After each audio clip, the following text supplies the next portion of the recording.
Some of you are beginning to give up on relationship and love after going through an abusive relationship. Let's dive in behind the scenes to see what is happening in the spiritual realm. Some of you are beginning to let go of love and relationship after experiencing an abusive relationship because you thought and believed God was going to bring you a good partner after the experience you went through.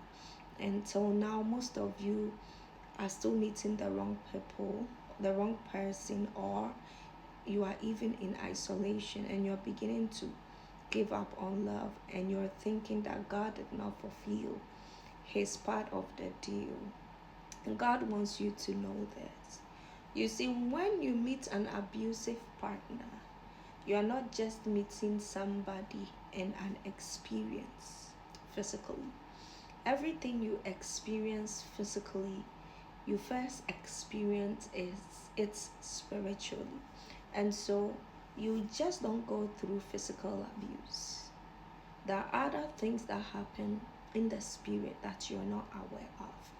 So most individuals who go through abusive relationship are battling with an entity that have rights, authority in their bloodline. It means that your family members or a person in your bloodline went into agreement with another spirit, and that spirit has an authority on your bloodline. And so whenever you go into a relationship, one of the best place they can enslave you is through relationships. So they get attached to the person you are in the relationship with. So if we're going to go back in time and be honest with ourselves, we notice that when we first meet these partners, they are so good to us, they are kind to us, they love us,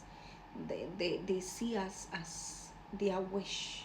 But as time goes on, they change totally. It's because along the line, the entity comes to attach itself to that person so that that person will do unto you what the entity wants to do to you in real life. So when God takes you out of that relationship, most of you get angry because he keeps you in isolation, and it makes you question yourself that why is God keeping me for years? Because some of you stay in isolation for almost some years, over 1 year plus, and you feel like, when am I going to be free?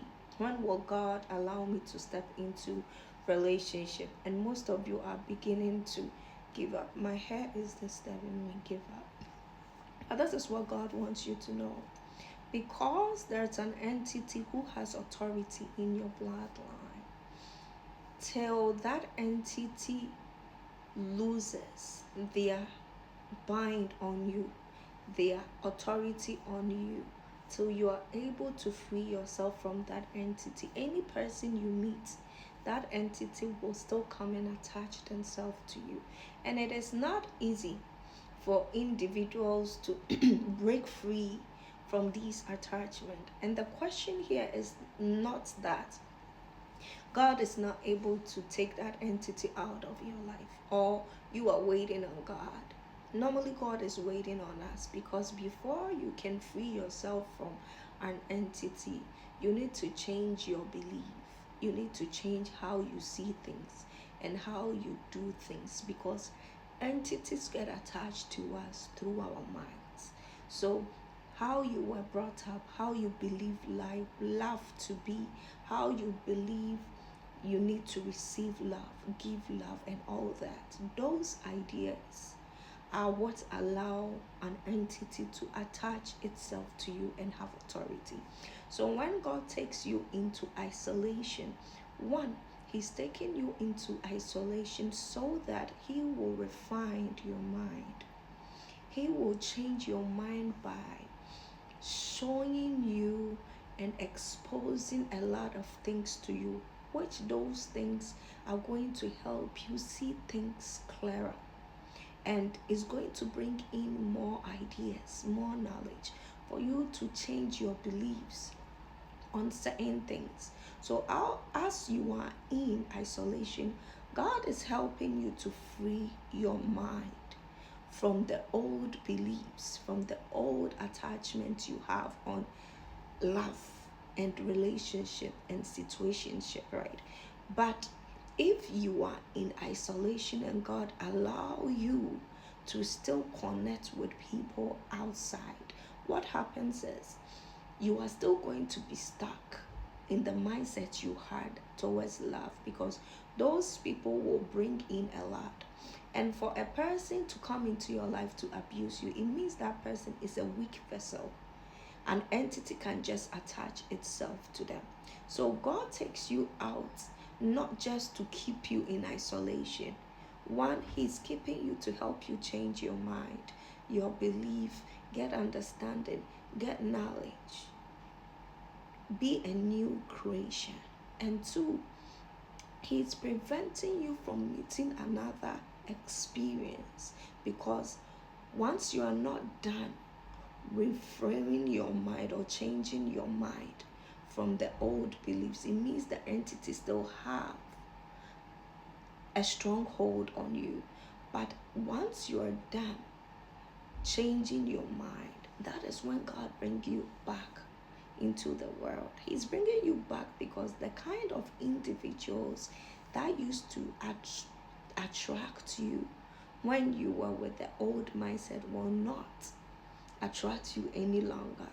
And the entity only have power on people who vibrate so low.